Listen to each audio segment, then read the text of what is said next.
Ilang sandali na lang, malalaman na natin ang tatanghaling The Motorcycle King sa Ride to Fame. Nakita na natin ang lakas ng kanilang dating pero hindi sapat yan para manalo dahil lamang ang rider na may disiplina sa kalsada. Kaya sinilip namin ang kanilang asta sa kalsada.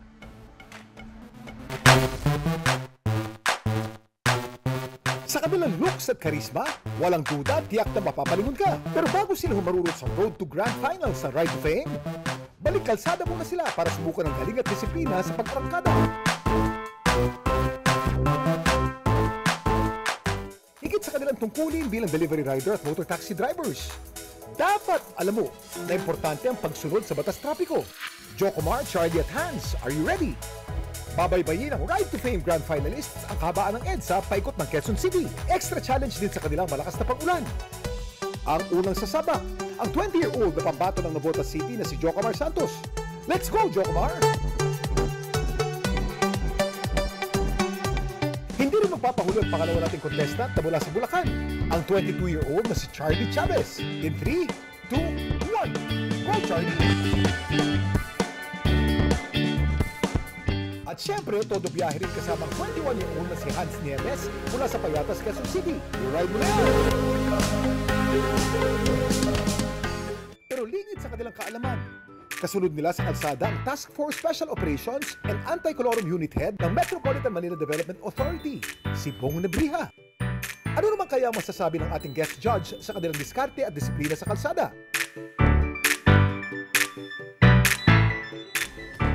Nakita niyo na kung paano bumiyahe ang ating mga finalists at hindi nila alam ang karide nila ay ang chief ng MMDA Task Force Special Operations na si Bong Nebriha.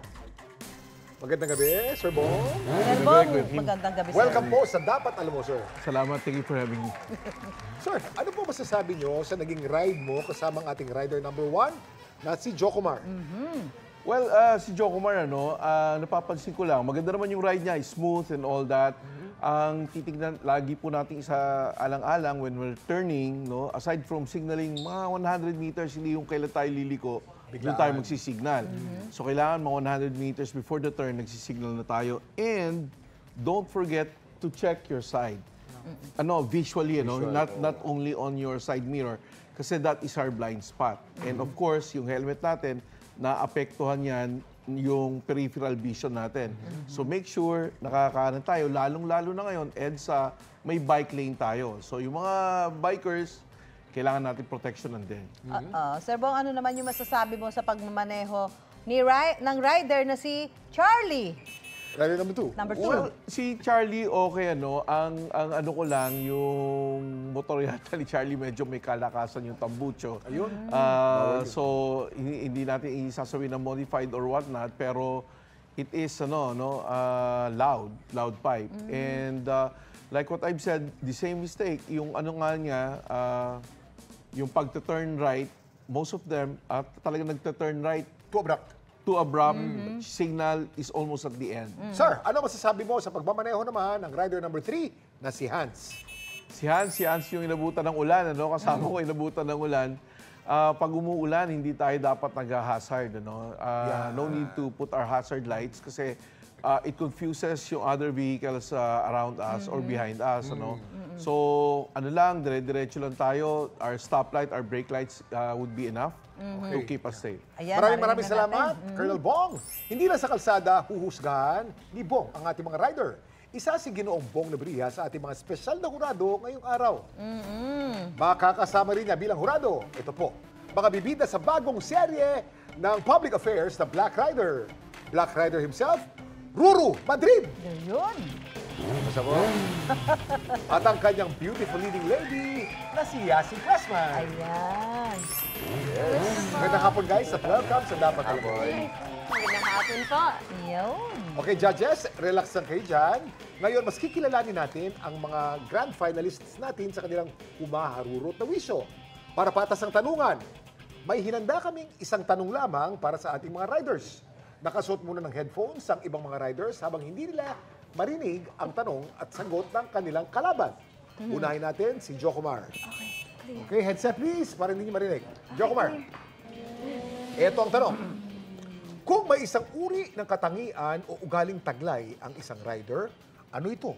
At bakit mahalagang meron siya nito? Anong sagot? Disiplinado po at kailangan. Disiplinado. Unang-una po, Kuya Kim, sa kalsada, hindi po tayo basta-basta. Lalo na po sinabi ni Sir Bong, na sa pagliko pa lang po, Kuya Kim, hindi basta-basta liko agad. Although may signal light, hindi po sapat yon. Kinakailangan hindi porkit malinis yung daan, harurot po agad tayo. Kinakailangan disiplinado. Meron mang kasabay o wala mang kasabay. Okay, maraming salamat. Thank you, Jocomar, sa iyong sagot. Kausapin naman natin ang rider number 2 na si Charlie. Okay, Charlie. Etong tanong. Kung may isang uri ng katangian o ugaling taglay ang isang rider, ano ito? At bakit mahalagang meron siya nito? Anong sagot mo? Pagiging safety po. Safety. Yes, according to Article Republic Act 4136, it is imposed po sa discipline ng motorcycle and public safety road. Kaya ugaliin po natin magiligtas lagi sa pagmamaneho. Mahusay, may baon. Maraming salamat, Charlie. Tawagin naman natin ang rider number 3 na si Hans. Hans? Hans, ikaw na. Yan. Hans, ito ang tanong. Kung may isang uri ng katangian o ugaling taglay ang isang rider, ano ito at bakit mahalagang meron siya nito? Anong sagot mo? Kung meron pong katangian ng taglay ang isang rider po ba? Tama po. Siyempre, right to fame to eh. Kung may isang, tama po si customer. Kung may katangian po ang isang rider, dapat po is yung pagiging responsable po sa mga, sa lahat ng bagay at pati po yung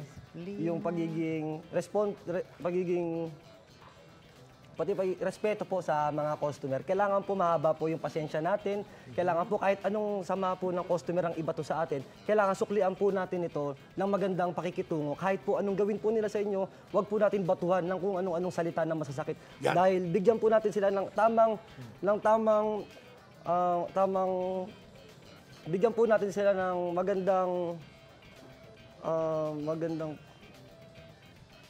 bigyan po natin ang customer ng magandang action as a rider and ihatid pa rin po natin sila kung ano yung nila sa may apps. Kung ano po yung Sige lang. Pwede po ulitin. Hindi, kulang tayo sa oras. Pero ayos na, nakuha na ng mga judge yan. Maraming salamat. Narinig na natin ang wisyo ng ating mga rider. Ilang stars kaya ang makuha nila at sino ang tatanghalin kauna-unahang Dam Motorcycle King? Abangan mamaya.